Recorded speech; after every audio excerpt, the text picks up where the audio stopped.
On the very night she went into labor, carrying the twins they had once dreamed of, her husband heartlessly abandoned her at the hospital doors. Just when she thought she had been left to fight alone, a cold, commanding billionaire stranger stormed in, his voice echoing through the chaos. "She belongs to me now." A great story begins here. For my beloved family, with gratitude to God and to everyone who believes that from heartbreak can rise the most beautiful story. Some betrayals cut so deep they reach your soul. And Tyler White learned this truth on the morning that should have been filled with joy. The contractions had started at dawn, gentle waves that grew into crushing tides of pain, and all she could think about was calling Austin, her husband, the man who had promised to stand by her through everything. "Austin, please pick up," Tyler whispered into her phone. Her free hand pressed against her swollen belly where their twin sons were fighting to enter the world. The phone rang endlessly, each unanswered tone driving a spike of panic deeper into her heart. She tried again and again until her fingers trembled too much to press the numbers. The apartment felt suffocating in the morning heat. Tyler moved slowly to their bedroom, hoping to find Austin asleep, perhaps with his phone on silent. Instead, she found an envelope on his pillow, her name written in his familiar handwriting. With shaking hands, she tore it open. "Tyler, I can't do this. The responsibility, the crying, the lack of freedom, it's not what I wanted. I thought I could handle it, but I was wrong. The babies aren't part of my future. I've taken what I need from our account. Don't try to find me. Austin." The letter fluttered to the floor as another contraction seized her, this one so powerful it brought her to her knees. Tears streamed down her face, not from physical pain, but from the shattering realization that the man she loved, the man she had built her dreams around, had abandoned her at the moment she needed him most. Tyler crawled to the nightstand and grabbed her phone, dialing through her contacts with desperate fingers. Her mother lived 3 states away, her sister was traveling in Europe, and her few close friends were either at work or unreachable. Another wave of pain crashed over her, stronger than before, and she knew she couldn't wait any longer.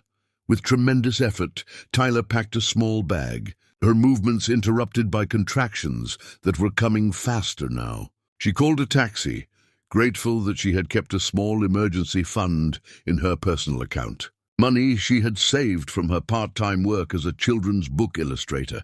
The ride to the hospital felt eternal. The taxi driver, a kind elderly man named Roberto, kept glancing at her in the rearview mirror with concern.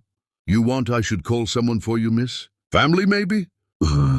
"There's no one," Tyler managed between contractions. "Just me." At the hospital, Tyler was rushed to the maternity ward, where nurses surrounded her with professional efficiency. "Where's your husband, honey?" asked Sarah, the head nurse, a woman with kind eyes and gentle hands.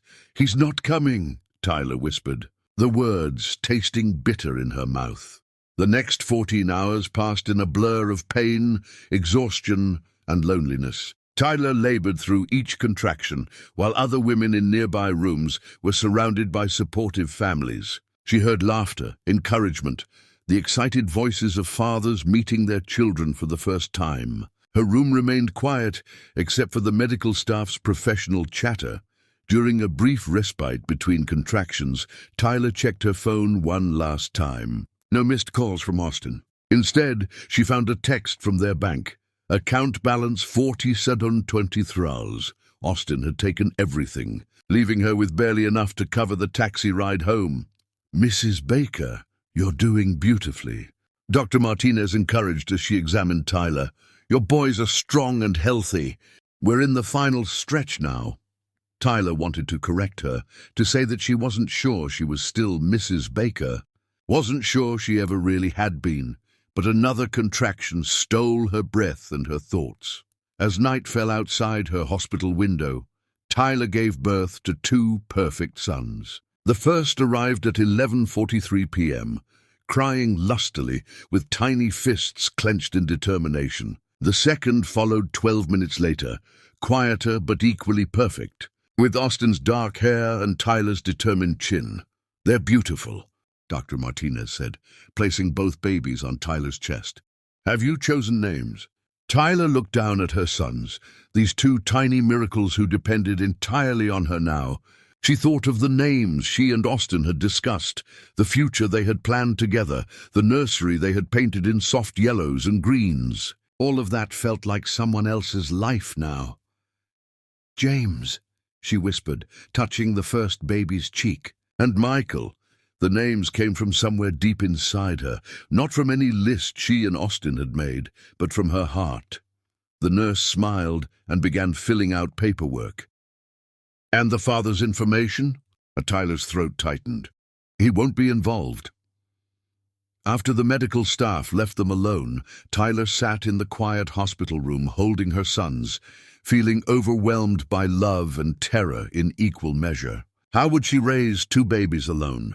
How would she afford formula, diapers, childcare? How would she explain to her sons someday that their father had chosen to walk away before ever meeting them? James stirred against her chest, making small baby sounds that broke her heart and filled it simultaneously. Michael's tiny hand wrapped around her finger with surprising strength. "I promise you both something," Tyler whispered to her sleeping sons. "I will never abandon you. I will love you with everything I have, and somehow we'll build a beautiful life together." A soft knock interrupted her thoughts. A hospital administrator entered with a clipboard and a sympathetic expression. "Mrs. Baker, we need to discuss payment options for your stay." Tyler's heart sank as reality crashed over her again. "I have insurance, but I'm not sure what it covers. My husband. My situation has changed." The woman's expression softened further. "Let's see what we can work out. There are programs available for single mothers." Single mother. The words hit Tyler like a physical blow. Yesterday, she had been a married woman preparing to welcome her babies with her husband's support. Today, she was a single mother with $47 to her name and two newborns, depending on her for everything. As the administrator left to check on payment options, Tyler closed her eyes and tried to imagine the future. She saw herself working multiple jobs, struggling to pay rent, leaving her babies with strangers while she earned money to keep them fed and housed. The vision was terrifying, but also strangely empowering. She would do whatever it took. "We're going to be okay," she told James and Michael, her voice stronger now. "I don't know how yet, but we're going to be more than okay. We're going to be happy." Outside her window, the city lights twinkled like stars, and somewhere out there, Tyler's real future was waiting. A future she couldn't imagine, filled with love she had never dreamed possible. But first, she had to survive tomorrow. Chapter 2. The Stranger's Kindness.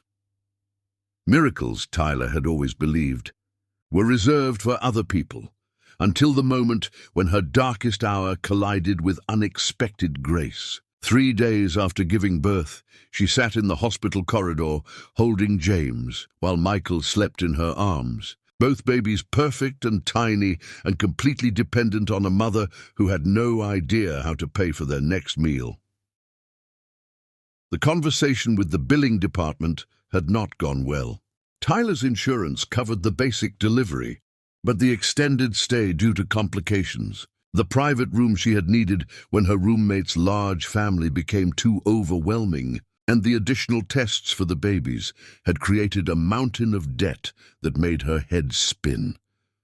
"I'm sorry, Mrs. Baker, but we need at least a partial payment before discharge," the billing clerk had said with professional sympathy. "Perhaps you could call your husband?" Tyler had nodded and fled to the hallway, where she now sat trying to figure out how to stretch $47 into a new life for 3 people. She had called her landlord that morning to explain she would be late with rent, only to discover that Austin had already given notice and taken their security deposit. James began to fuss, that newborn cry that cut straight through to her heart. Tyler shifted him gently, but her own exhaustion made her movements clumsy. She hadn't slept more than an hour at a time in 3 days, and her body ached from the delivery and the constant stress. "Shh, sweetheart," she whispered, but her voice cracked. "Wilma's got you. That was when she heard footsteps approaching, measured and confident. Tyler looked up to see a man in an expensive charcoal suit walking toward her, his face creased with concern. He was tall, with kind eyes, and graying temples that spoke of wisdom rather than age.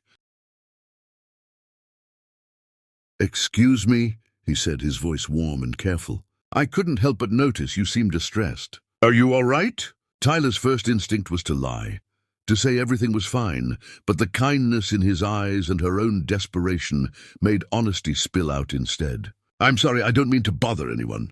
It's complicated." The man sat down carefully in the chair beside her, maintaining a respectful distance. "I'm Graham Cook.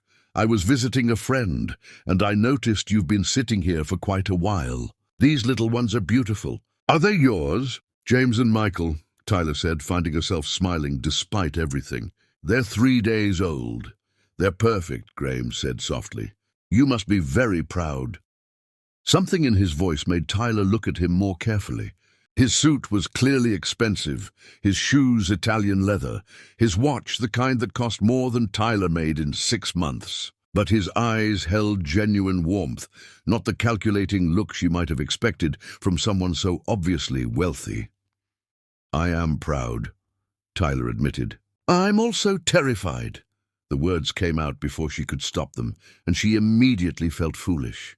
Why was she confessing her fears to a complete stranger? But Graham's expression only grew more compassionate. "New parenthood is overwhelming under the best circumstances," he said gently. "May I ask if you have support? Family helping you?" Tyler's throat tightened. "It's just us 3 now." Before Graham could respond, Michael began crying too, and suddenly both babies were wailing in that way that made Tyler's entire body tense with the need to comfort them. She tried to soothe them both, but with one baby in each arm and her own exhaustion weighing her down, she felt herself starting to panic. "May I?" Graham asked, extending his arms. Tyler hesitated for only a moment before passing Michael to him. To her amazement, Graham held the baby with obvious experience, supporting his head perfectly and making soft, shushing sounds that calmed Michael almost immediately. "You're a natural," Tyler said. "Surprised? I helped raise my sister's children when they were small," Graham explained, gently rocking Michael. "There's something magical about newborns, isn't there? All that potential, all that trust." They sat in comfortable silence for a few minutes, both babies finally quiet. Tyler found herself studying Graham's face, trying to understand why a wealthy stranger would take time to help her. In her experience, people like Austin took what they wanted and left when things got difficult. This man seemed different. "Tyler Baker," she said suddenly, realizing she hadn't introduced herself. "It's a pleasure to meet you, Tyler, though I wish it were under happier circumstances." Tyler felt tears threaten again. "I'm sorry. You probably think I'm some kind of disaster." "I think," Graham said carefully, "that you're a new mother facing challenges alone, and that takes incredible strength." A hospital administrator appeared at the end of the hallway, heading in their direction with a purposeful stride. Tyler's stomach clenched with recognition. It was Mrs. Henderson from billing. "Mrs. Baker, I'm glad I found you. We really do need to discuss your payment situation before we can process your discharge." Tyler felt her cheeks burn with embarrassment. To have this conversation in front of Graham made everything worse. "Could we speak privately?" she asked. "What seems to be the problem?" Graham interjected smoothly. Mrs. Henderson glanced between them uncertainly. "Are you Mr. Baker?" "I'm a friend of the family," Graham said before Tyler could correct her. "What payment issues are we discussing?" Tyler wanted to disappear. "Graham, you don't need to." "The total outstanding balance is $8,400, Mrs. Henderson said reluctantly. Mrs. Baker's insurance covered most of the delivery, but there were additional expenses that require payment. Tyler saw Graham's jaw tighten almost imperceptibly. $8,000? That's preventing this new mother from taking her babies home? It's hospital policy." "Of course it is." Graham's voice remained calm, but Tyler heard steel underneath. "Please have someone from billing meet me at the front desk in 10 minutes. The account will be settled in full." Mrs. Henderson blinked in surprise. Yes, sir. Right away. As the administrator hurried away, Tyler stared at Graham in shock. You can't pay my hospital bill. I don't even know you. You know I'm someone who believes every mother deserves to bring her children home with dignity, Graham said simply. You know I'm someone who won't stand by when I can help. I can't accept this. It's too much. Graham looked down at Michael, still sleeping peacefully in his arms. These boys deserve the best possible start in life. Their mother deserves support, not additional stress. He looked up at Tyler with absolute sincerity. Let me do this. Please. Tyler felt overwhelmed by gratitude and confusion and a dozen emotions she couldn't name. Why would you do this for strangers? Because, Graham said softly, sometimes the universe puts us exactly where we need to be to help each other. 30 minutes later, Tyler stood at the hospital entrance holding her sons, a bag of discharge papers in her purse and Graham's business card in her pocket. He had disappeared after settling her bill, saying only that she should call if she needed anything. As the taxi pulled up to take them to an uncertain future, Tyler realized that her son's first lesson in life had been about unexpected kindness. Whatever came next, they had learned that angels sometimes appeared in designer suits when you needed them most. The taxi driver loaded their few belongings, and Tyler settled into the back seat with James and Michael. As they pulled away from the hospital, she caught a glimpse of a familiar figure in the lobby, Graham, watching through the glass doors to make sure they got safely away. Tomorrow, she would face eviction notices and empty cupboards, but tonight, Tyler held on to the impossible hope that maybe, just maybe, her luck was finally changing. Chapter 3. Unexpected Guardian. Rock Bottom, Tyler discovered, had a basement. Standing in the doorway of her empty apartment, with 2 3-day-old babies in her arms, she stared at the barren rooms that had once held her life. Austin hadn't just taken their money. He had taken everything that could be sold, leaving behind only dust outlines on the walls where their pictures used to hang.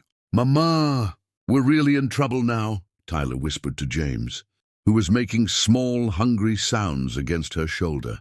The eviction notice taped to her door explained that Austin had given 30 days' notice 2 months ago, forged her signature on the paperwork, and pocketed their security deposit. Tyler's name wasn't even on the lease. Another way Austin had kept control, she realized now. Tyler's phone buzzed with a text from their former landlord. "Apartment must be vacated by 6 p.m. today. New tenants moving in tomorrow." She had 4 hours to figure out where 3 people were going to sleep tonight. The homeless shelter had a 3-month waiting list. The few friends she had were either unable or unwilling to take in a new mother with twin babies. Tyler had called everyone she could think of, swallowing her pride with each desperate conversation. Michael began crying, followed immediately by James. Tyler bounced them gently, but her own panic was making them more agitated. She needed to feed them, change them, find them somewhere safe and warm to sleep. The weight of responsibility felt crushing. A knock at the door made her jump. Tyler peered through the peephole and felt her heart skip. Graham Cook stood in the hallway, his expensive suit replaced by jeans and a simple button-down shirt, his arms full of grocery bags. Tyler opened the door, too exhausted to feel embarrassed about her tear-stained face. "Graham, how did you know where I lived?" "I may have asked someone at the hospital," he admitted, looking slightly sheepish. "I brought some things I thought you might need." His eyes took in the empty apartment behind her, and his expression grew concerned.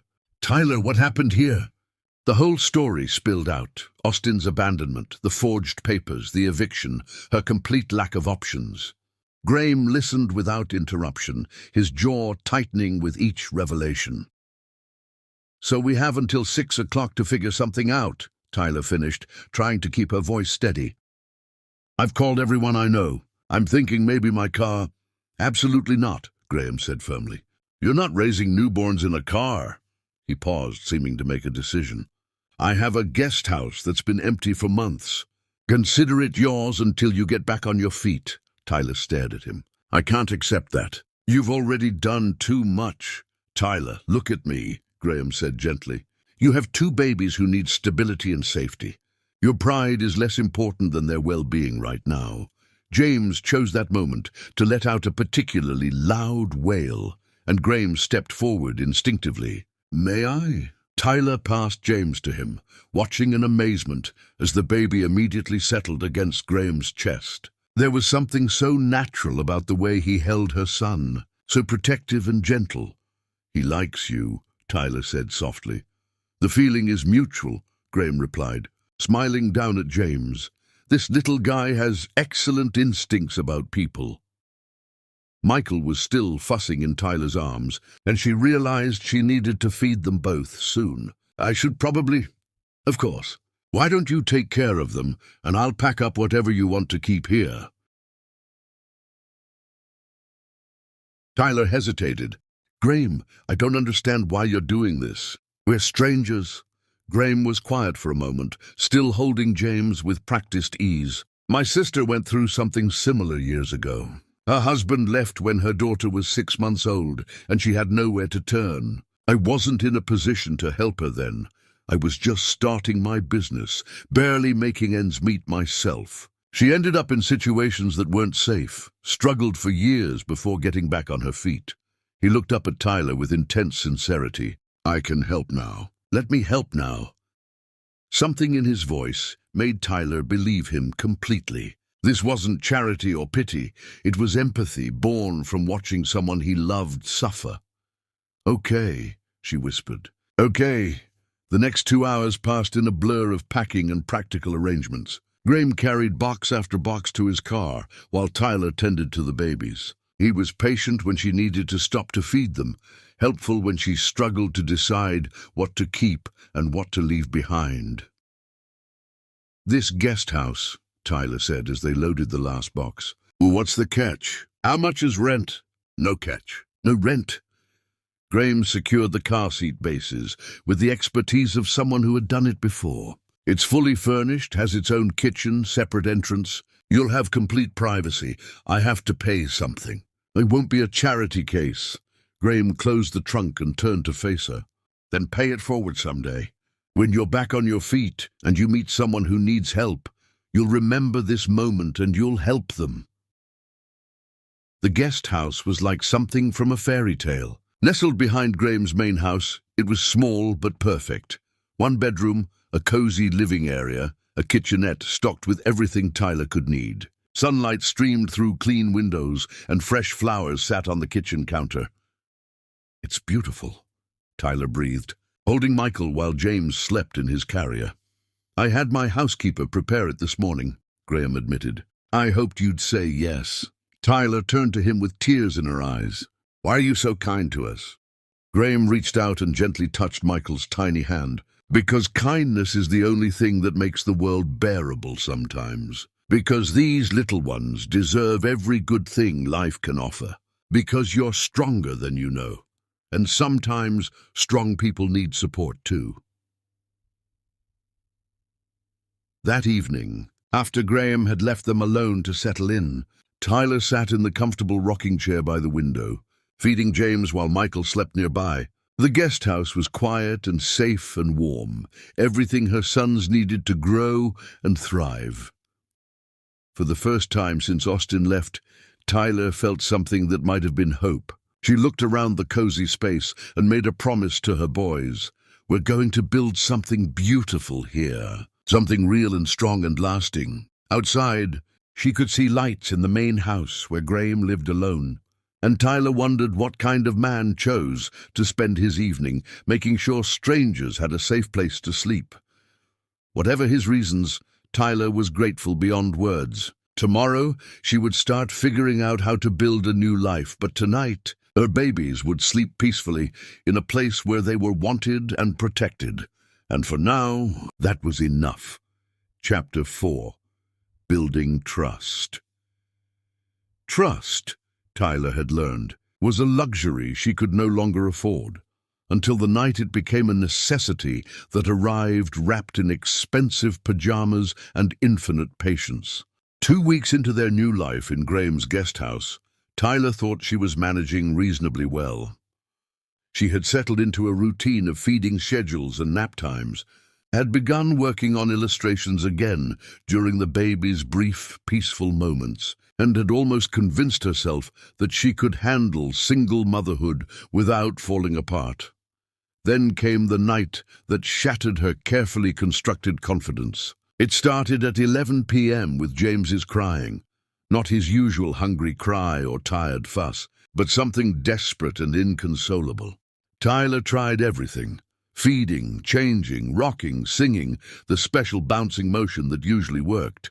Nothing helped. Michael, disturbed by his brother's distress, soon joined the chorus. By midnight, Tyler was pacing the small living room with both babies, tears streaming down her own face as she tried unsuccessfully to calm them. Her postpartum body ached from exhaustion, her milk supply was affected by stress, and every minute that passed made everything worse. "Please, babies, please," Tyler whispered, her voice hoarse from 2 hours of attempted soothing. "Tell Mama what you need."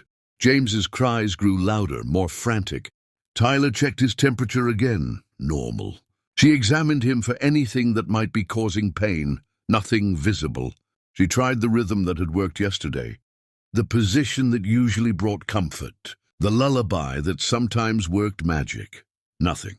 By 2 a.m., Tyler was sitting on the floor of the living room, both babies crying in her lap, her own sobs mixing with theirs. She felt like the worst mother in the world, completely inadequate to care for these perfect little beings who deserved so much better than her confused, frightened attempts at comfort. That's when she heard the soft knock on the door.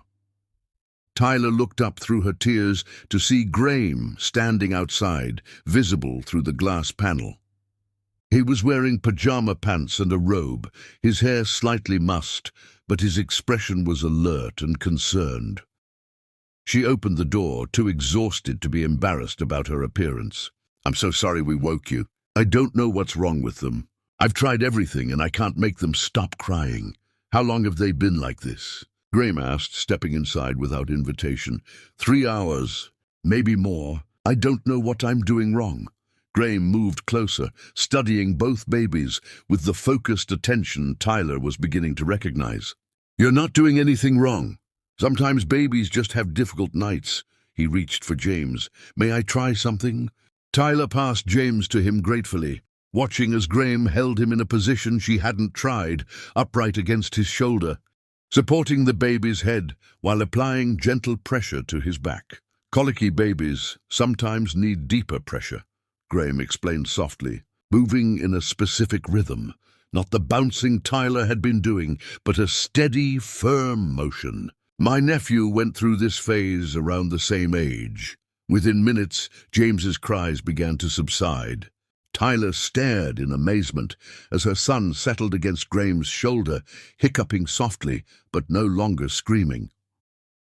"How did you experience?" Graham said simply, reaching for Michael with his free arm. "And the fact that I'm not exhausted and stressed.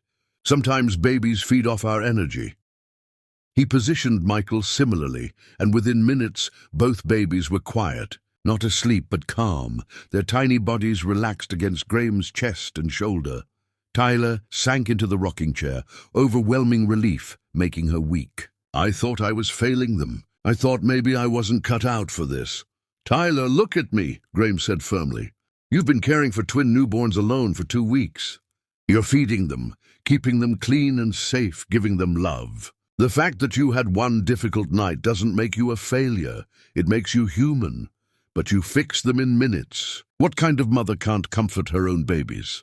Graham moved carefully to the couch, still holding both babies. The kind who's been awake every 2 hours for weeks. The kind who's processing trauma while trying to establish breastfeeding. The kind who's rebuilding her entire life while caring for 2 completely dependent human beings. His voice was gentle but insistent. "You're not failing, Tyler. You're surviving something incredibly difficult with more grace than most people could manage." Tyler felt tears starting again, but they were different now, relief instead of despair. I was so scared. When I couldn't calm them, I started thinking about Austin, about how maybe he was right to leave. Maybe I really can't handle this. Austin was a coward who ran away from the most beautiful responsibility in the world, Graham said firmly. His inability to recognize what he had doesn't reflect on you or these boys. James made a small sound and shifted against Graham's shoulder. Tyler watched in fascination as Graham adjusted his position automatically, supporting the baby perfectly without even thinking about it. "How do you know so much about babies?" Tyler asked.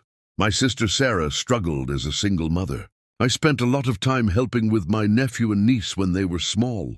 Graham's voice softened with memory. "Those were some of the best times of my life, actually. There's something about caring for babies that puts everything else in perspective. Where is she now?" "Your sister? Remarried to a wonderful man who adopted the kids. They live in Seattle, very happy."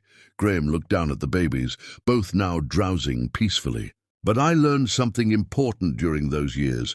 Sometimes the best thing you can do for a struggling parent is just be present. Not try to fix everything, just be there."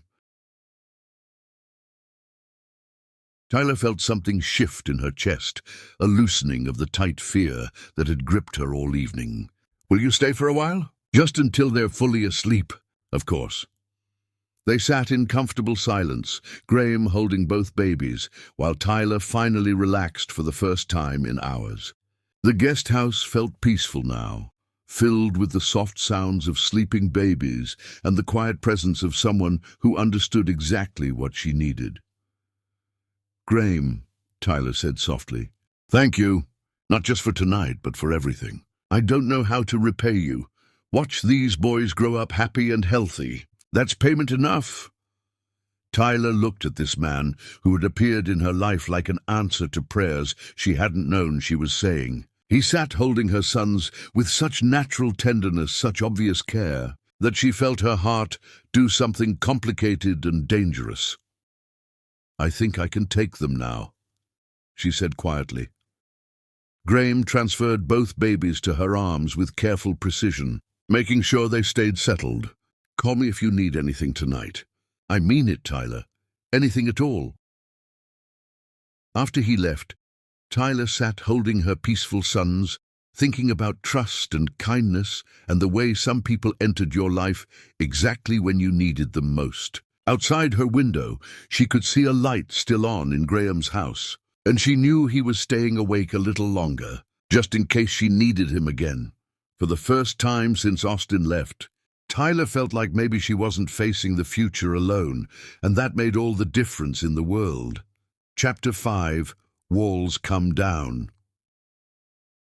Hell, Tyler discovered, could arrive disguised as a simple fever, transforming a capable mother into a helpless patient in the span of 6 hours. The symptoms had started that morning with a slight headache and the kind of bone-deep exhaustion that Tyler had attributed to 2 months of newborn sleep schedules. By afternoon, she was running a temperature of 102 and could barely stand without dizziness overwhelming her. The babies, now 2 months old and beautifully thriving, seemed to sense their mother's distress. James fussed constantly, refusing to settle even after feeding, while Michael developed an unusually clingy temperament that made it impossible for Tyler to put him down for even a few minutes. Tyler struggled through their afternoon feeding session, her hands shaking so badly she nearly dropped the bottle twice. When she tried to stand afterward, the room spun violently and she had to grab the back of the rocking chair to keep from falling. "Okay, boys," she whispered, her voice hoarse and weak. "Mama needs to figure this out." But there was nothing to figure out.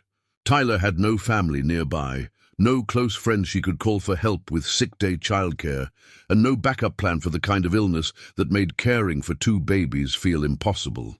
She managed to get through another feeding at 6 p.m., but by then her fever had spiked to 103, and she was shivering uncontrollably despite the warm evening. Tyler was attempting to change Michael's diaper when the room tilted sideways, and she found herself sitting heavily on the nursery floor, the baby crying on the changing table above her. Panic cut through her fever-induced fog. She had to get up, had to take care of her sons, had to somehow push through this. She managed to get back to her feet and finish changing Michael. But when she tried to lift him, her arms felt like they were made of lead. James was crying from his crib. Both babies were due for another feeding in an hour, and Tyler could barely stand upright. That's when she heard the familiar knock at her door. Through the peephole, Tyler saw Graham holding what looked like a bag of takeout food. She opened the door, leaning heavily against the frame, and watched his expression change from friendly greeting to immediate concern. "Tyler, what's wrong?" "I think I have the flu," she managed, then had to grab the doorframe as another wave of dizziness hit her. Graham stepped inside quickly, setting down the food and reaching out to steady her. "You're burning up. How long have you been sick?" "Since this morning." "It's getting worse." Tyler looked toward the nursery where both babies were crying now. "I don't know how to take care of them like this. I can barely stand up." "Go lie down," Graham said firmly, already moving toward the nursery. "Right now." "I can't. They need to eat soon, and Michael needs his diaper changed, and James has been fussy all day." "Tyler." Graham's voice was gentle, but brooks no argument. "Go to bed. I've got this." Tyler wanted to protest, wanted to insist that she could handle her own responsibilities, but another wave of fever-fueled weakness made the decision for her. She stumbled to her bedroom and collapsed onto the bed, still fully dressed, listening to the sounds of Graham efficiently managing both babies. She must have dozed, because the next thing Tyler knew, the bedroom was dim and quiet. She could hear soft voices from the living room. Graham talking to the babies, in the gentle tone she was beginning to associate with his presence in their lives. Tyler tried to sit up and immediately regretted it. Her fever seemed even higher now, and her entire body ached like she'd been hit by a truck. She managed to get to her feet and walked unsteadily to the living room, where she found Graham sitting on the couch with both babies, feeding Michael a bottle while James slept peacefully in his arms. "You should be in bed," Graham said without looking up. "How long was I asleep?" "What time is it?" "About 3 hours. It's 9:30. Graham adjusted Michael's position slightly. "They've both eaten twice, been changed, and had some playtime. James has been much calmer since I've been here." Tyler sank into the rocking chair, amazed. "How did you manage both of them alone?" "Lots of practice with my niece and nephew. Plus, I cancelled my meetings for tomorrow, so I don't have anywhere else to be." "Graham, you can't cancel business meetings to babysit my children." He looked up at her then, his expression serious. "Tyler, you have a high fever and you're caring for twin infants. This isn't optional. You need help and I'm here to provide it, but your work will survive. These boys need consistency and care, and you need to rest and recover." Graham's voice was matter-of-fact, as if the decision was obvious. "I've already called my housekeeper to bring some supplies and medicine for you. She's also picking up formula and diapers." Tyler felt tears threaten, though whether from illness or gratitude, she wasn't sure. "I don't understand why you keep doing this for us. Because you need help, and I can provide it. Because these babies deserve care, even when their mother is sick. Because that's what people do for each other." Michael finished his bottle, and Graham lifted him to his shoulder for burping, the motion so natural and practiced that Tyler felt a strange flutter in her chest. This man, this wealthy stranger who had every reason to stay uninvolved in their complicated lives, was sitting in her living room at 9:30 on a weeknight, caring for her babies with more skill and patience than their own father had ever shown. "You're very good with them," Tyler said softly. "They're easy to love," Graham replied simply, then looked up at her with concern. "How are you feeling?" "Awful. Like I've been run over by something large and vindictive." Graham smiled slightly. "That sounds about right for the flu. When did you last eat?" Tyler tried to remember. "This morning, maybe?" "That explains why you look like you're about to faint." Graham settled both babies in their bouncy seats and moved to the kitchenette. "I brought soup from that place downtown you mentioned liking. Can you manage a few bites?" Tyler wanted to refuse, wanted to insist she could take care of herself, but the smell of chicken soup made her realize how hungry she actually was. Graham served her a bowl and sat beside her while she ate, keeping one eye on the babies and one on Tyler. "Better?" he asked when she'd managed half the bowl. "Much. Thank you." They sat in comfortable silence, both babies content and drowsing in their seats. Tyler found herself studying Graham's profile in the soft lamplight, wondering again what kind of man dropped everything to care for a sick woman and her babies. "Graham," she said quietly, "can I ask you something personal?" "Of course. Why aren't you married? You're obviously great with children, you're successful, you're—" Tyler paused, feeling heat in her cheeks that had nothing to do with fever. "Attractive?" Graham suggested with amusement. Tyler's blush deepened. "I was going to say kind." Graham was quiet for a moment, considering his answer. "I suppose I never found the right person. I was focused on building my business for a long time, and then when I finally had time for relationships, the women I met seemed more interested in what I could provide than who I actually was.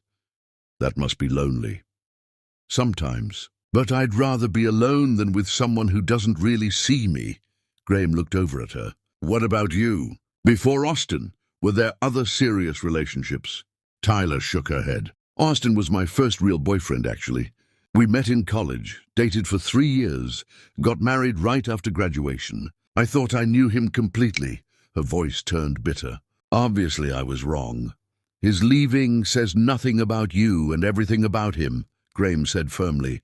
"You deserve someone who sees what an incredible woman you are." Something in his voice made Tyler look at him more carefully, and she saw something in his expression that made her breath catch. Before she could analyze it further, James began fussing, and the moment passed. "I should put them down for the night," Tyler said, starting to stand. "I'll do it," Graham said quickly. "You need to rest." Tyler watched from the bedroom doorway as Graham moved through the nighttime routine with easy competence, changing diapers, swaddling the babies, settling them in their cribs with soft words and gentle touches. He moved like a father, Tyler realized with a start, like someone who belonged in this domestic scene. "They're down," Graham reported quietly, joining her in the hallway. "I'll stay tonight if that's all right, just to help with the night feedings." "You don't need to." "Tyler, your fever is still very high. If something happened to you, these babies would be alone. Let me help." Tyler nodded, too exhausted and grateful to argue further. "Thank you. For everything."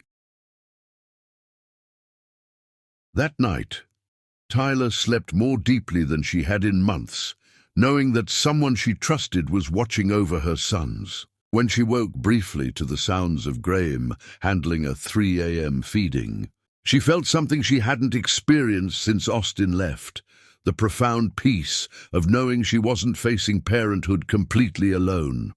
And, in her fever-softened state, Tyler allowed herself to imagine what it might feel like if this arrangement weren't temporary, if Graham's presence in their lives was permanent rather than an act of extraordinary kindness.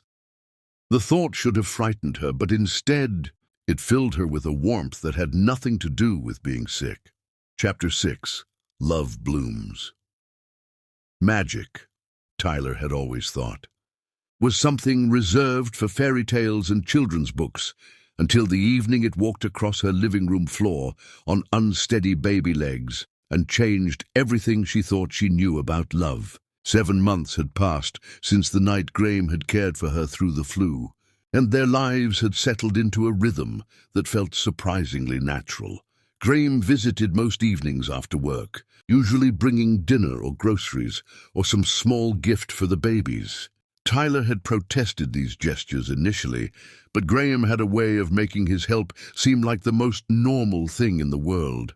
He would arrive as she was struggling with the dinner and bath routine, take over one baby while she managed the other, and suddenly the chaos would transform into something manageable and even pleasant. Tyler's illustration work was flourishing too, thanks largely to Graham's encouragement and his willingness to watch the babies while she worked. He had helped her set up a proper workspace in the guest house, complete with professional lighting and a comfortable chair, and had even introduced her to a children's book publisher who was interested in her portfolio. "You're incredibly talented," he had told her after looking through her sketches. "These drawings capture something special. They're beautiful but also emotionally honest. Children will connect with them." Tyler had been trying not to think too much about what Graham's presence in their lives meant. She told herself he was just being kind, that his interest was temporary, that she shouldn't read too much into the way he looked at her sons, or the way he had started bringing her coffee, exactly the way she liked it without being asked. But on this particular evening, as Tyler worked on illustrations while Graham played with James and Michael on the living room floor, something shifted in a way that made denial impossible. "Look at this little guy," Graham said, his voice filled with delight. "I think he's getting ready to crawl." Tyler looked up from her drawing tablet to see Michael pushing himself up on his hands and knees, rocking back and forth with determined concentration. James, not to be outdone, was attempting the same maneuver with less success but equal enthusiasm. "They're getting so big," Tyler said, setting aside her work to watch. "It feels like yesterday they were tiny newborns." "Time moves differently when you're watching children grow," Graham agreed, gently encouraging Michael's efforts. "Every day brings something new." Michael suddenly pushed forward, his tiny hands and knees moving in an uncoordinated but purposeful crawl toward Graham. Tyler gasped in delight, grabbing her phone to capture the moment. But Michael had a different destination in mind. The baby crawled directly to Graham's legs, pulled himself up to a standing position with help from Graham's hands, and looked up at him with the bright, trusting expression that had been developing over months of constant, gentle attention. "Dada," Michael said clearly, his first real word. The world seemed to stop. Tyler felt her breath catch as she watched Graham's face transform with wonder and something deeper, a joy so profound it brought tears to his eyes. "Did he just—" Graham whispered, looking between Michael and Tyler. James, perhaps inspired by his brother's achievement, began crawling toward them as well, babbling in the way that suggested he was trying to form words of his own. "Dada," Michael repeated, patting Graham's chest with tiny hands. "Dada, dada." Tyler felt her own eyes fill with tears. These were her son's first words, and they had chosen to call Graham Daddy. Not the man who had abandoned them before they were born, but the man who had been present for every bedtime, every feeding, every small milestone of their young lives. Graham looked at Tyler with an expression that held so much love and hope and uncertainty that it took her breath away. "Tyler, it's okay," Tyler whispered, moving to sit beside them on the floor. "It's perfect." Graham lifted Michael into his arms, the baby settling against his chest with complete contentment. "If you'll let me," Graham said softly, his voice thick with emotion, "I want to be their father in every way that matters." The words hung in the air between them, heavy with promise and possibility. Tyler looked at this man who had saved them, protected them, loved them without reservation or expectation of anything in return, and realized that somewhere along the way, she had fallen completely, irrevocably in love with him. "Graham," she said quietly, "what are you saying?" "I'm saying that I love these boys as if they were my own blood. I'm saying that I love watching them grow and learn and discover the world. I'm saying that I can't imagine my life without them in it." He paused, his free hand reaching out to touch her cheek. "And I'm saying that I love their mother with everything I have." Tyler felt the last of her walls crumble at his words. "I love you too," she whispered. "I have for weeks now, maybe months. I was just too scared to admit it." Graham set Michael gently on the floor and cupped Tyler's face in both hands. "What were you scared of?" "Of being abandoned again. Of believing in something too good to be true. of letting my boys get attached to someone who might leave. Tyler, look at me, Graham said intently. I'm not going anywhere. These boys are mine now, in my heart if nowhere else. And if you'll have me, I want to make that official. Before Tyler could respond, James managed to crawl over to them, pulling himself up against Graham's leg with obvious pride in his accomplishment. Dada, he said experimentally, as if testing the word. Graham scooped him up too, holding both babies while Tyler watched in amazement. This was her family, she realized. Not the broken pieces Austin had left behind, but something entirely new and beautiful and whole. What exactly are you asking me? Tyler said, her voice barely above a whisper. Graham shifted both babies to one arm and reached into his pocket with the other, pulling out a small velvet box that made Tyler's heart stop. I'm asking you to marry me, he said simply. I'm asking you to let me adopt these boys and give them my name. I'm asking you to build a future with me, all of us together.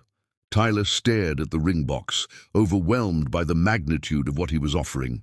Graham, are you sure? We haven't even... this is all so fast. Tyler, I've been sure since the night I helped you through the flu. Maybe since the first night I held James when he was crying. These boys need a father who will never abandon them, and I need a family to love. We fit together perfectly. Michael chose that moment to reach for Tyler, wanting to be held by both his parents simultaneously. As Tyler took him into her arms, she found herself standing very close to Graham, their sons held between them, the four of them forming a circle of connection and love. Yes, Tyler whispered, and then louder, yes, of course, yes. Graham kissed her then, soft and gentle and full of promise, while James and Michael babbled happily in their arms. It was Tyler's first kiss since Austin left, and it felt like coming home to a place she had never been but had always been searching for. When they broke apart, Tyler was crying and laughing at the same time. I can't believe this is real. It's real, Graham assured her, slipping the ring onto her finger. It fit perfectly, as if it had been made for her hand. We're real. This family is real. That night, after the babies were asleep, Tyler and Graham sat on the couch talking about their future. They discussed adoption paperwork and wedding plans and the possibility of expanding their family someday. They talked about Tyler's career and Graham's business and how they would balance everything as partners. But mostly, they just sat together in the quiet guest house, Tyler's head on Graham's shoulder, marveling at how much their lives had changed since that terrible day in the hospital when she thought she was facing motherhood completely alone. Austin gave me the greatest gift by leaving, Tyler said softly. He led me to you.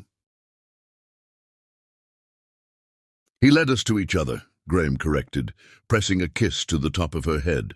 And now we get to spend the rest of our lives making sure James and Michael know how loved and wanted they are. Outside the windows of the guest house, the night was peaceful and full of promise, and Tyler knew with absolute certainty that this was just the beginning of their beautiful story. Chapter 7. Perfect Family.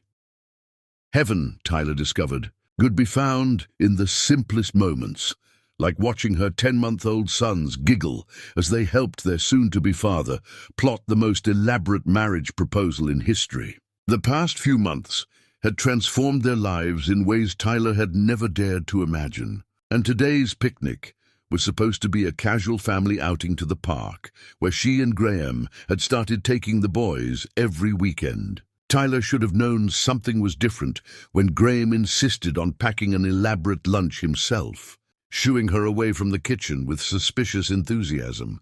She should have noticed the way James and Michael seemed unusually excited, babbling and laughing with extra enthusiasm as Graham loaded their stroller with what seemed like an excessive amount of supplies for a simple afternoon outing.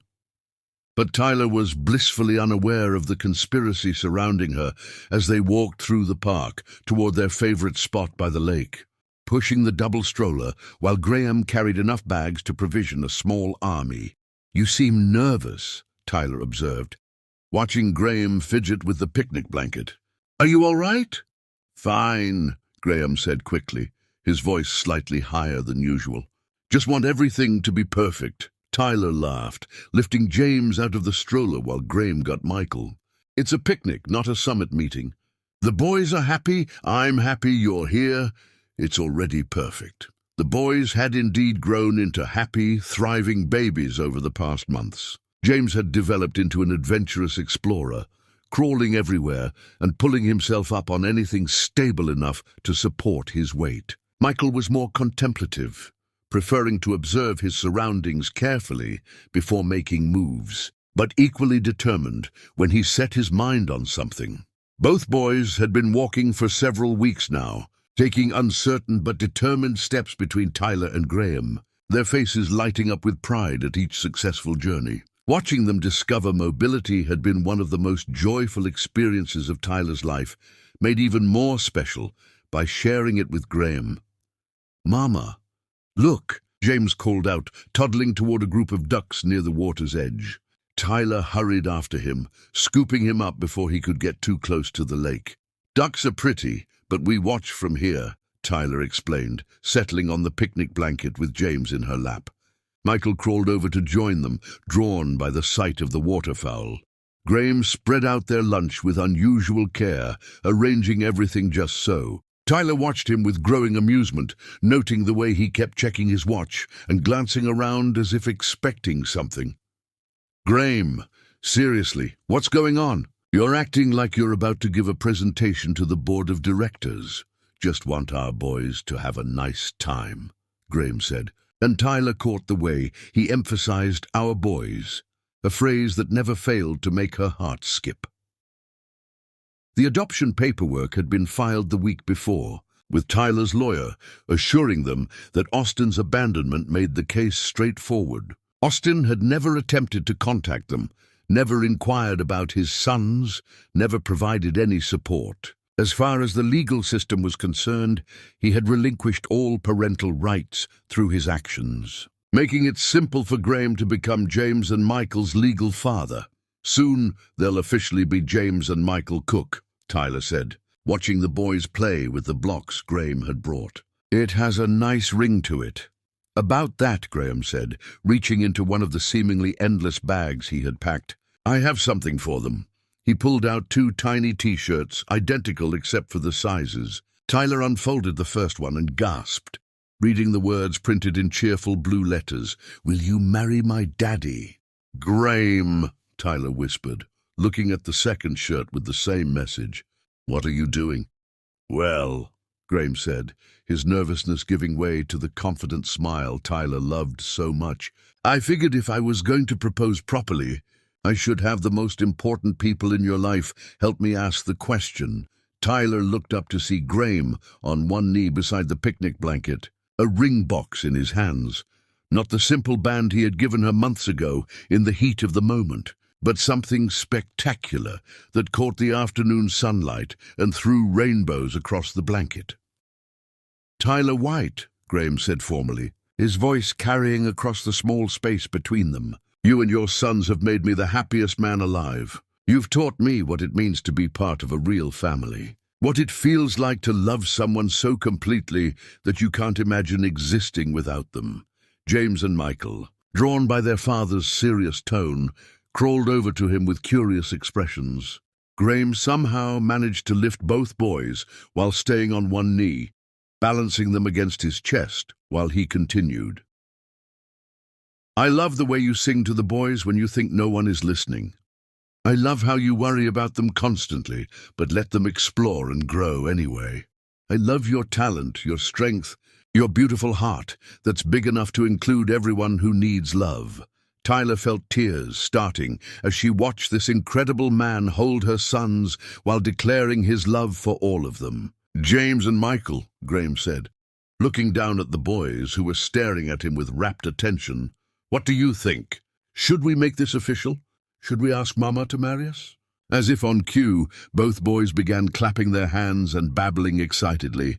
Michael reached for Tyler, and when she took him, he pointed at the ring box and said clearly, "Mama, Dada, I think that's a yes from the boys," Graham said with a grin.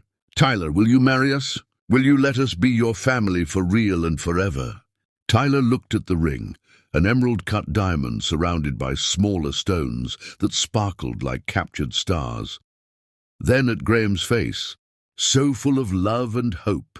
Then at her sons, who were bouncing with excitement in their arms. This is the most ridiculous, over-the-top perfect proposal in the history of proposals, Tyler said through her tears. Of course I'll marry you. Of course you're my family. You have been for months. Graham slipped the ring onto her finger, and it was even more beautiful up close, clearly chosen with careful thought and perfect taste. Tyler had never owned anything so valuable, but more than that, she had never owned anything that represented so much love and commitment. There's one more thing, Graham said, reaching into another bag. I may have gotten a little carried away with the planning. He pulled out a bottle of champagne and what looked like a small cake decorated with tiny figures that Tyler realized were meant to be their family. A woman, a man, and 2 babies. You brought champagne to a picnic with 10-month-old babies. Tyler laughed. Sparkling grape juice for the boys, Graham said with mock seriousness. They need to participate in the celebration too. They spent the rest of the afternoon in the park, the boys napping in their stroller while Tyler and Graham talked about wedding plans and their future. Other park visitors occasionally glanced over at their obviously celebratory setup, smiling at the sight of the clearly happy family. When do you want to have the wedding? Graham asked, his arm around Tyler, as they watched James and Michael sleep. Soon, Tyler said without hesitation. I don't want to wait. We've already waited long enough to be a real family. What about your dress? The venue? All the planning that usually takes months. Tyler looked at her ring, then at her sleeping sons, then at the man who had given her everything she hadn't even known she wanted. I just need you and the boys and someone to make it official, she said simply. Everything else is just details. That evening, as they walked home from the park, Tyler pushed the stroller while Graham carried their picnic supplies and approximately 50 pictures he had taken of every moment of the proposal. The boys were drowsy and content, occasionally pointing at interesting sights along their familiar route. Tyler, Graham said as they approached the guest house, I want you to know something. This isn't about saving you or rescuing you or any of that. You don't need saving. You're the strongest person I know. This is about choosing each other, choosing to build something beautiful together. Tyler stopped walking and turned to face him fully. I know, and I love you for seeing me that way, for believing in me even when I don't believe in myself. Always, Graham promised, leaning down to kiss her while James and Michael watched from their stroller with the serious expressions of babies who knew something important was happening. As they reached the guest house, Tyler realized they would need to start thinking about where they would live as a married family. The guest house had been perfect for her and the boys, but they would need more space as the boys grew and their family expanded.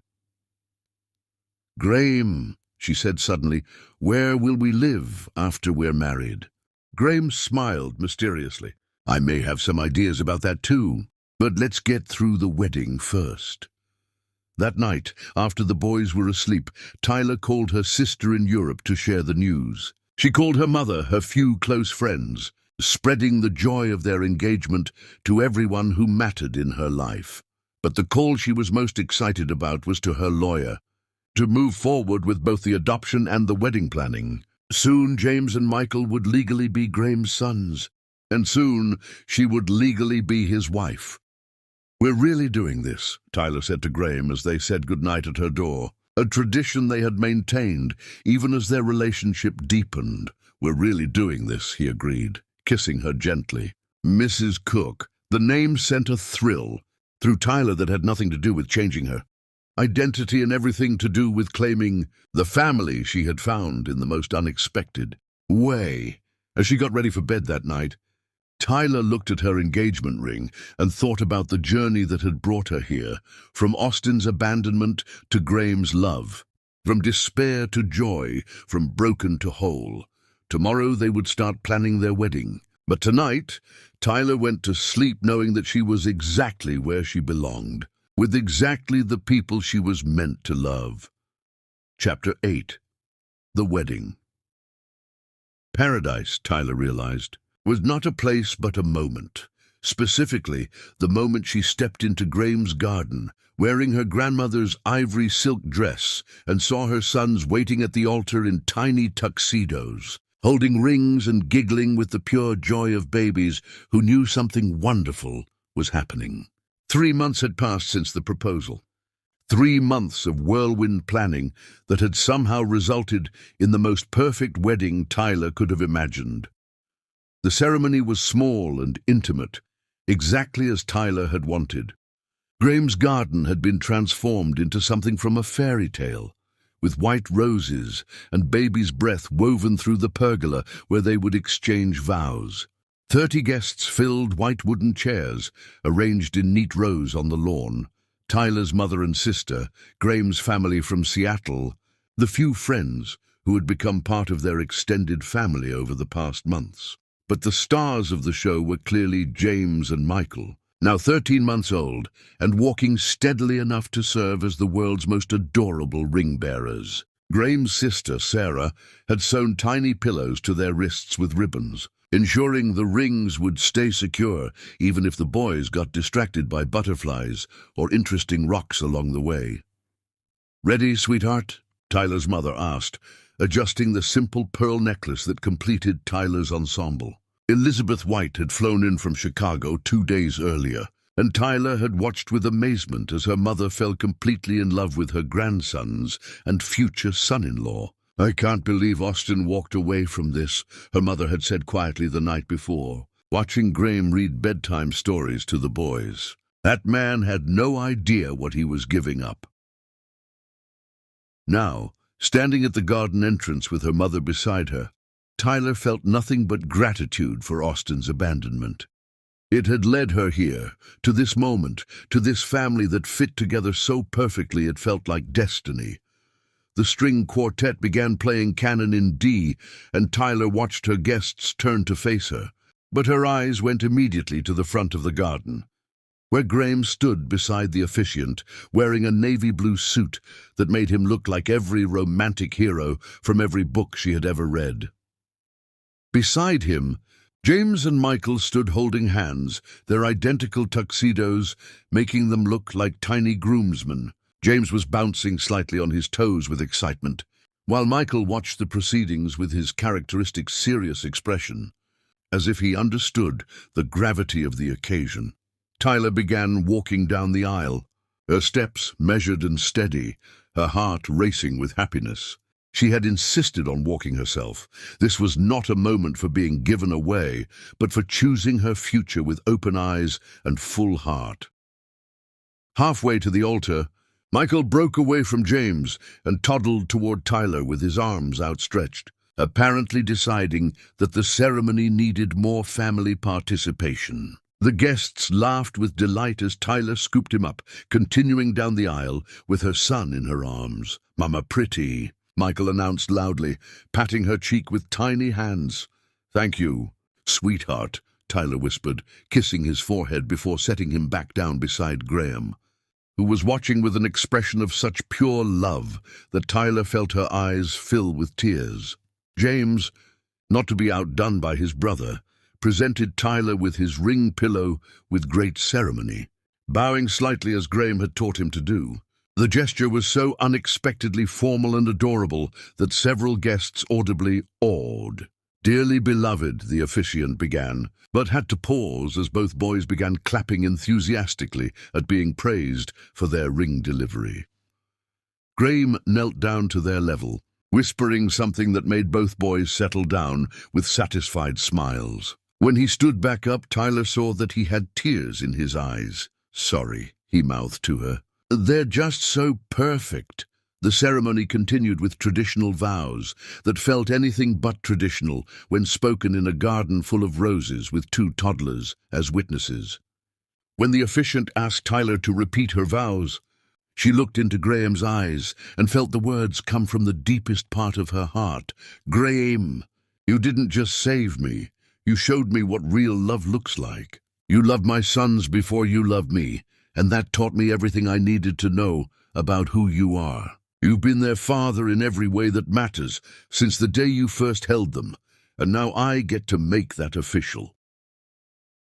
Tyler's voice broke slightly as she continued. "I promise to love you with everything I have, to build this family with you, to support your dreams the way you've supported mine. I promise to never take for granted the miracle of what we've found together." Graham's vows were equally emotional, his voice steady, but his eyes bright with unshed tears. "Tyler, you and James and Michael have made me understand what I was missing my whole life. I was successful, I was comfortable, but I wasn't truly living until you let me into your family." He looked down at the boys, who were watching with rapt attention. "James and Michael, I promise to be the father you deserve, to love you and protect you and help you become the amazing men I know you'll be. I promise to love your mother with everything I have, today and always." When the officiant asked for the rings, James and Michael approached with great solemnity, carefully untying the ribbons from their wrists and presenting the rings with the pride of children who knew they had important jobs to do. "By the power vested in me by the state," the officiant said with a smile, "I now pronounce you husband and wife. Graham, you may kiss your bride." The kiss was gentle and sweet and full of promise, accompanied by enthusiastic applause from their guests and delighted giggling from James and Michael, who seemed to understand that this was the moment they had been building toward. "Ladies and gentlemen," the officiant announced, "I present to you Mr. and Mrs. Cook and their sons, James and Michael Cook." The reception was held right there in the garden, with tables arranged under string lights that would twinkle as the sun set. Tyler had worried about having a reception with 2 toddlers, but Graham had thought of everything: a play area set up in one corner of the garden, a babysitter on standby for when the boys got tired, and a schedule that worked around nap times and feeding schedules.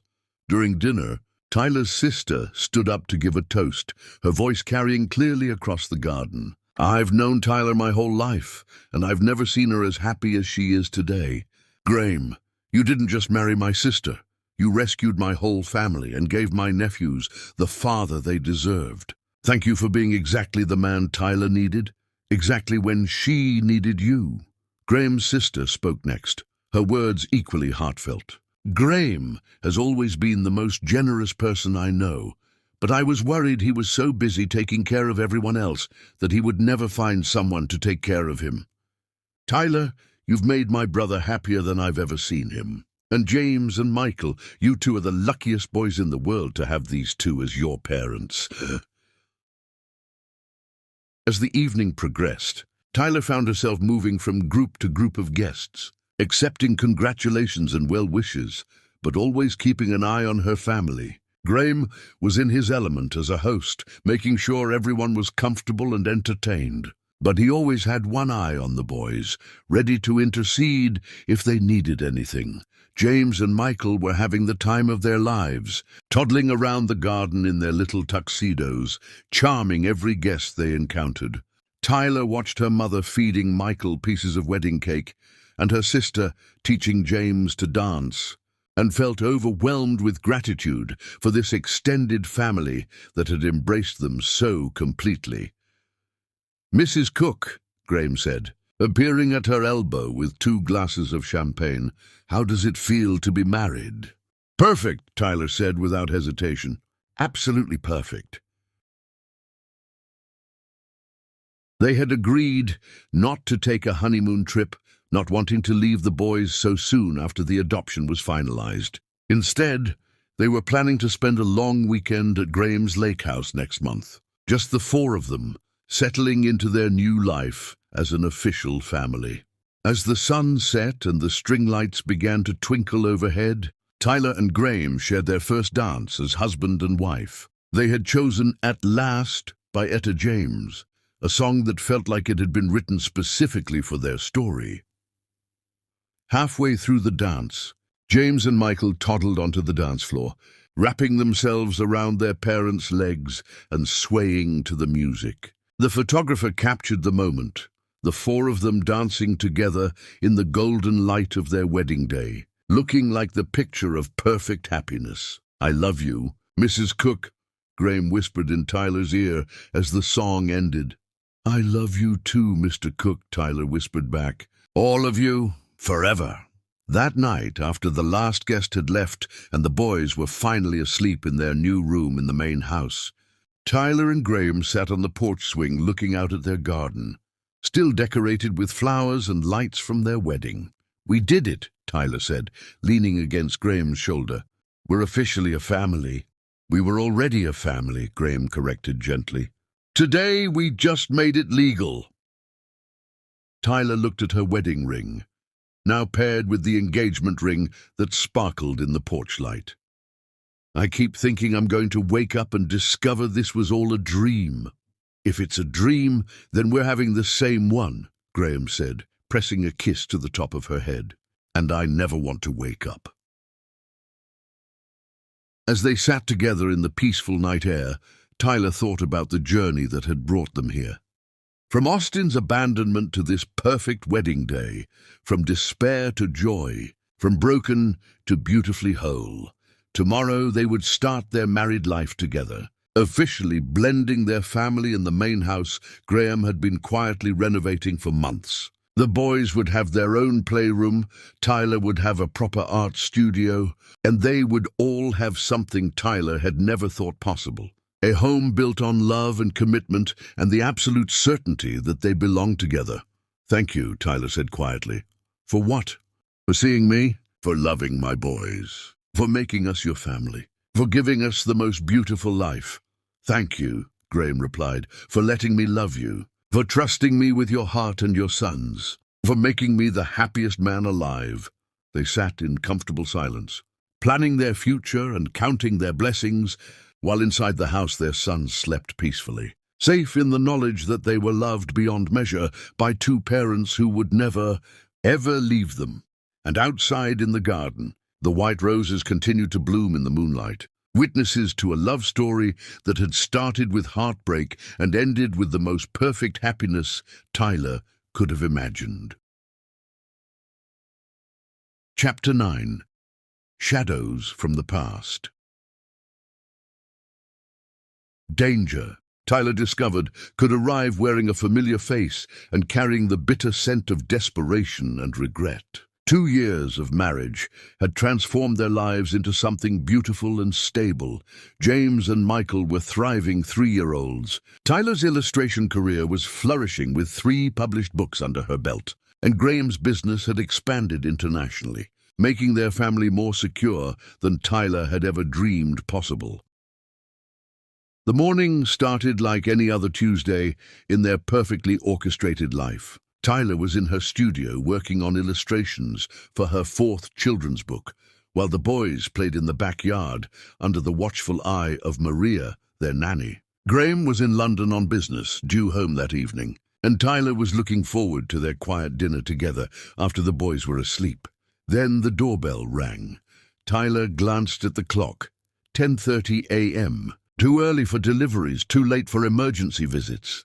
Through her studio window, she could see Maria herding James and Michael toward their sandbox, safely out of view of whoever was at the front door. When Tyler opened the door, her blood turned to ice.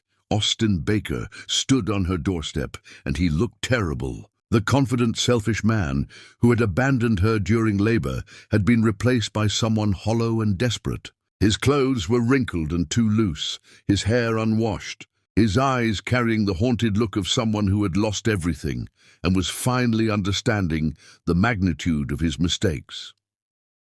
"Hello, Tyler," Austin said quietly, his voice hoarse and uncertain. Tyler's grip tightened on the doorframe. Every protective instinct she had developed as a mother, screaming warnings. "What are you doing here, Austin?" "I need to talk to you about the boys. About us." "There is no us," Tyler said firmly, starting to close the door. "And you have no rights regarding my sons." Austin's foot moved to block the door, and Tyler felt a spike of fear. "They're my sons too, Tyler. Biologically, they're mine." "Biologically, maybe. In every way that actually matters, They belong to Graham. He's their legal father now. He adopted them. Austin's face crumpled slightly. I know, I've been keeping track of you all. I know about the marriage, the adoption, the books you've published. I know everything. The idea of Austin watching them, following their lives from a distance, made Tyler's skin crawl. You've been stalking us? Not stalking, just checking in. Making sure you were okay. Making sure we were okay. Tyler's voice rose with anger. You abandoned us before the boys were even born. You took our money and disappeared without a word. You have no right to be concerned about our well-being now. Austin's shoulders sagged. I made a mistake, Tyler, the biggest mistake of my life. You made a choice. There's a difference.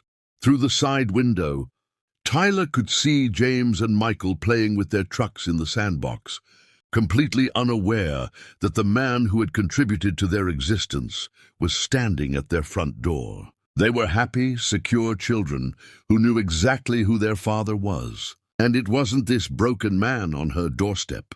I want to see them, Austin said, his voice carrying a note of desperation that made Tyler even more wary. I want to be part of their lives.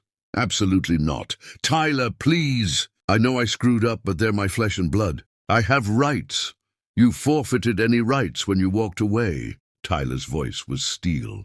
Those boys have a father who loves them, who's been there for every milestone, every scraped knee, every bedtime story. They don't need you disrupting their lives. Austin's expression hardened, and Tyler saw a glimpse of the selfish man she remembered. I've talked to a lawyer, Tyler. I can fight the adoption. I can claim I was never properly notified, that I was dealing with depression and not in my right mind when I left. Fear shot through Tyler's chest, but she kept her voice steady. Any lawyer who told you that was lying to get your money. You abandoned us completely. You never provided support, never attempted contact, never showed any interest in their welfare. No court in the world would give you custody rights now. Maybe not custody, but visitation. Supervised visits. They deserve to know their real father. They know their real father. He'll be home tonight, and he'll help them with their homework and read them bedtime stories and tuck them into bed, just like he does every night. Austin's composure began to crack. I lost everything, Tyler, my job, my apartment, the woman I left you for. She couldn't handle the pressure of being with someone who had abandoned his own children. Everything fell apart. I'm sorry to hear that, but it's not my problem or my children's problem. Don't you understand? Austin's voice broke. I have nothing left. Those boys are the only family I have. Tyler felt a moment of pity for this broken man, but it was quickly overwhelmed by protective fury. You had a family, Austin. You had me, and you would have had James and Michael. You chose to throw that away for your freedom and your selfish desires. You don't get to come back now that your other choices didn't work out. From the backyard, Tyler could hear the boys laughing as Maria helped them build something in their sandbox. The sound strengthened her resolve. Here's what's going to happen, Tyler said with quiet authority. You're going to leave my property and never come back. You're going to stop whatever surveillance you've been doing of my family. If you attempt to contact us again or try to disrupt our lives in any way, I'll file for a restraining order. Tyler, please. My sons are happy and loved and secure. They have two parents who would die for them and an extended family that adores them. They don't need the chaos and uncertainty that you represent. Austin looked past Tyler toward the backyard, where the sounds of childhood happiness continued. Can I at least see them? Just see them from a distance? No. You can't see them, you can't contact them, you can't be part of their lives in any way. You made that choice 3 years ago. Austin's face crumpled completely then, and Tyler saw the full weight of his regret and loss. But she also saw the instability, the desperation that made him dangerous to the peace her family had built. I know I messed up, Austin whispered. I know I don't deserve forgiveness. But please don't punish the boys by keeping them from knowing me. I'm not punishing them, Tyler said firmly. I'm protecting them. From disappointment, from confusion, from the kind of man who abandons his responsibilities when they become inconvenient. Tyler's phone buzzed with a text from Graham. Landing early, home in 2 hours. Can't wait to see my family. The word "my family" gave Tyler strength. My husband will be home soon. I suggest you be gone before then. Austin seemed to recognize the finality in her voice. His shoulders slumped in defeat, and for a moment Tyler saw the man she had once loved, buried under years of poor choices and their consequences. I really did love you once, Austin said quietly. I was just too scared and too selfish to handle what we had. I know, Tyler replied, her voice softening slightly. But love isn't enough without commitment and courage. Graham has both. Austin nodded slowly, accepting the truth of her words. The boys look happy in the pictures I've seen online. They look healthy and loved. They are. Completely loved by parents who chose them every single day. I should go. Tyler watched Austin walk down their driveway, noting the way his shoulders shook slightly and recognizing the walk of a man who had finally understood what he had lost. She felt no satisfaction in his pain, only a deep gratitude that her sons would never have to experience the heartbreak of being abandoned by someone who was supposed to love them unconditionally.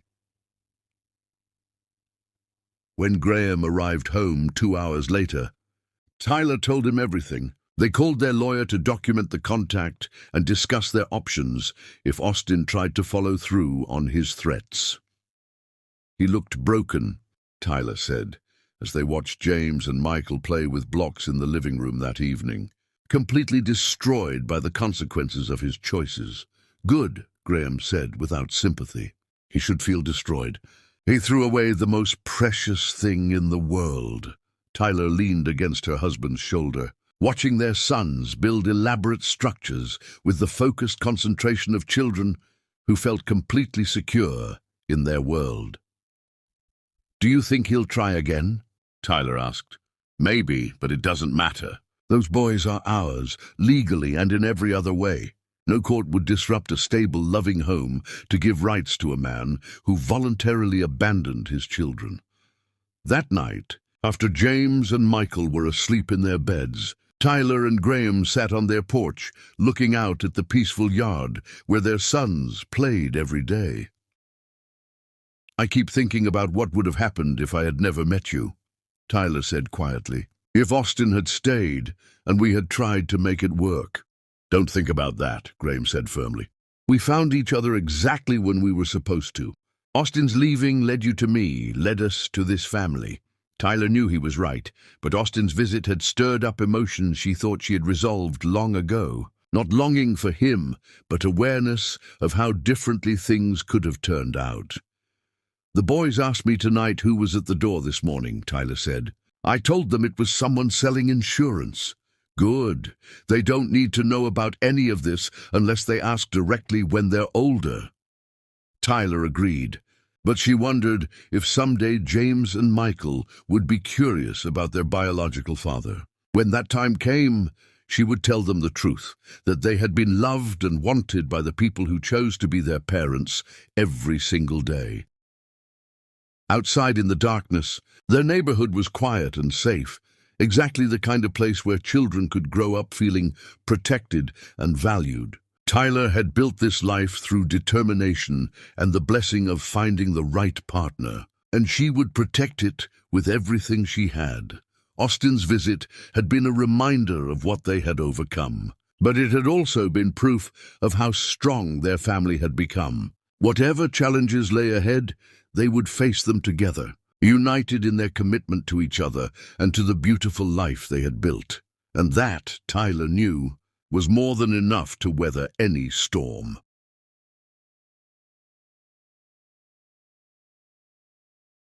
Chapter 10. The Greatest Revenge.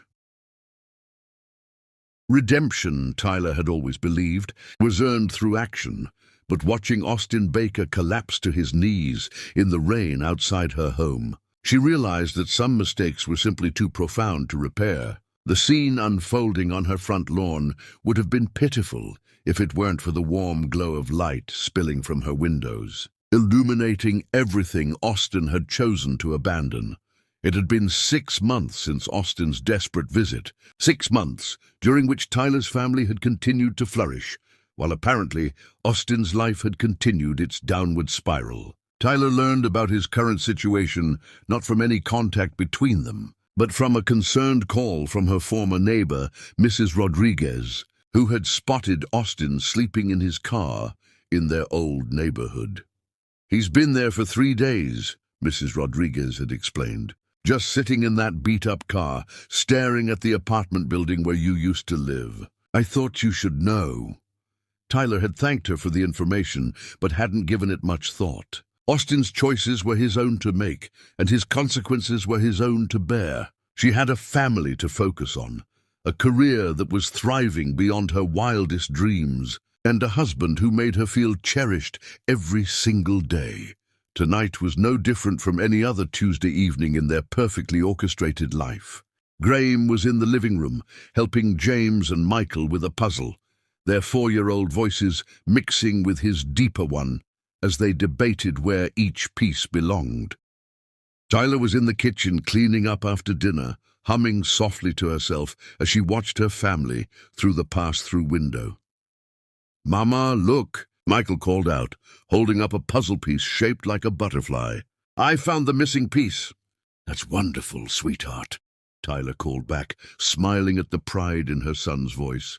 These were the moments that made everything else fade away, the simple, perfect moments of family life that Austin had been too self-centered to appreciate. The rain had started an hour ago, a gentle spring shower that made their warm, bright house feel even more cozy and welcoming. Tyler could hear it pattering against the windows as she finished loading the dishwasher, thinking about the bedtime stories she would read to the boys and the quiet evenings she and Graham would share after they were asleep. That's when she noticed the figure standing at the edge of their property. Through the kitchen window, Tyler could see someone in the shadows near their front gate, partially obscured by the large oak tree that marked the boundary of their yard. Her first instinct was concern for their safety. They lived in a secure neighborhood, but the figure was clearly watching their house, standing motionless despite the increasing rain. Tyler moved to the living room window for a better view, and her blood ran cold when she recognized Austin's profile. He was soaked through, his hair plastered to his head, his clothes hanging limply on his thin frame. But it was his posture that caught Tyler's attention, the defeated slump of his shoulders, the way he leaned against the tree as if he lacked the strength to stand upright. "Graham," Tyler called quietly, not wanting to alarm the boys. "Can you come here for a minute?" Graham looked up from the puzzle, immediately noticing the tension in Tyler's voice. He moved to join her at the window, following her gaze to the figure outside. "Is that—" Graham asked, his voice hardening. "Austin. He's been out there for at least 20 minutes that I know of." They watched as Austin stepped closer to their house, moving from the shadows into the circle of light cast by their porch lamp. Tyler gasped at his appearance. The man who had once been proud and arrogant was now clearly homeless. His clothes were dirty and too big, his face gaunt with hunger and defeat. Most shocking of all were his tears, mixing with the rain as he stared at their front door. "Daddy, is someone out there?" James asked, looking up from his puzzle with curious 4-year-old eyes. "Just someone who got caught in the rain, buddy," Graham said smoothly. "Why don't you and Michael work on finding the corner pieces? I'll be right back." Graham moved toward the front door, but Tyler caught his arm. "What are you going to do?" "Ask him to leave. He can't stand on our property watching our family." "Let me talk to him," Tyler said quietly. I think he needs to understand something." Austin had moved closer to the house now, and Tyler could see him more clearly through the sidelight windows. He was talking to himself, or perhaps to them, his lips moving in what looked like a desperate monologue. His hands were pressed against the glass of their front window, and Tyler realized he was watching Graham help the boys with their puzzle. Tyler opened the front door and stepped onto the covered porch, staying close to the house, but making herself visible to Austin. The sound of the door closing caught his attention, and he turned toward her with an expression of such profound anguish that Tyler felt a moment of genuine pity. "Austin," she said firmly, but without anger. "You can't be here." "I know," Austin replied, his voice barely audible over the rain. "I know I have no right. I needed to see them, to see what I gave up." Through the window behind Tyler, the living room glowed with warm light. Graham was now sitting on the floor with James and Michael, all three of them laughing at something one of the boys had said. It was a picture of perfect domestic happiness, the kind of scene Austin could have been part of if he had made different choices. "They're beautiful," Austin continued, his voice breaking. "They look so happy, so loved." "They are loved," Tyler said simply. "Completely and unconditionally." Austin's legs seemed to give out then, and he sank to his knees on their front lawn, rain soaking through his inadequate clothing. "I threw it all away, Tyler. Everything that mattered, everything that was real and good and lasting. I threw it all away for nothing." Tyler watched this broken man crying in her yard and felt no satisfaction, no sense of vindication. Only a deep sadness for the life he could have had and the family he had chosen to abandon. "The woman I left you for," Austin continued through his tears. "She left me when she realized what kind of man I really was. She said she could never trust someone who would abandon his own children. She was right. Austin, I've lost everything. My job, my home, my self-respect. I've been living in my car for 2 months. Moving from place to place because I can't afford rent anywhere." Austin looked up at their house, at the warm light spilling from every window. "But the worst part isn't being broke or homeless. It's knowing that I had everything. A woman who loved me. Children who would have grown up knowing their father. A real family. And I threw it away because I was too selfish and scared to appreciate it." Tyler stepped further onto the porch, close enough that Austin could hear her clearly over the rain. "You're right. You did throw it all away, but not just for nothing, Austin. You threw it away for the illusion of freedom, for the fantasy that you could live without consequences or responsibilities. I know that now. I understand what I lost." "Do you?" Tyler's voice was gentle but unwavering. "Because it's not just about what you lost, Austin. It's about what you chose not to be. You chose not to be a father to 2 boys who deserved better. You chose not to be a partner to a woman who trusted you with her heart and her future. You chose not to be the kind of man who keeps his promises." Austin's sobs grew louder, his entire body shaking with the force of his grief and regret. "I want to make it right somehow. I want to be better." Tyler looked through the window at her family. Graham now reading to the boys from their favorite book, all 3 of them cuddled together on the couch. This was her real life, built on daily choices to love and support each other, strengthened by consistency and commitment and the absolute certainty that they belonged together. "I forgive you, Austin," Tyler said clearly, her words cutting through the rain and darkness. "Not because you've asked for it or because you deserve it, but because holding on to anger would poison the beautiful life I've built." Austin looked up at her with desperate hope. "Does that mean?" "It means I forgive you for abandoning us. I forgive you for leaving me to face childbirth and early motherhood alone. I forgive you for taking our money and disappearing without a word." Tyler's voice grew stronger. "But most of all, I thank you. Thank me. Thank you for leaving us, Austin. Thank you for showing me what I deserved by demonstrating what I didn't deserve. Thank you for walking away, because if you hadn't, I never would have found the love of my life." Tyler gestured toward the window, where her family continued their evening routine, oblivious to the drama playing out on their front lawn. Those boys have a father now who chose them, who fights for them, who would never dream of abandoning them. They have a father who reads to them every night, who knows their favorite foods and their biggest fears, who will teach them what it means to be good men by being one himself. Austin's face crumpled as the full weight of what he had lost became clear. "They don't even know I exist. They know they're loved. They know they're safe. They know they have two parents who would do anything for them. That's all they need to know right now.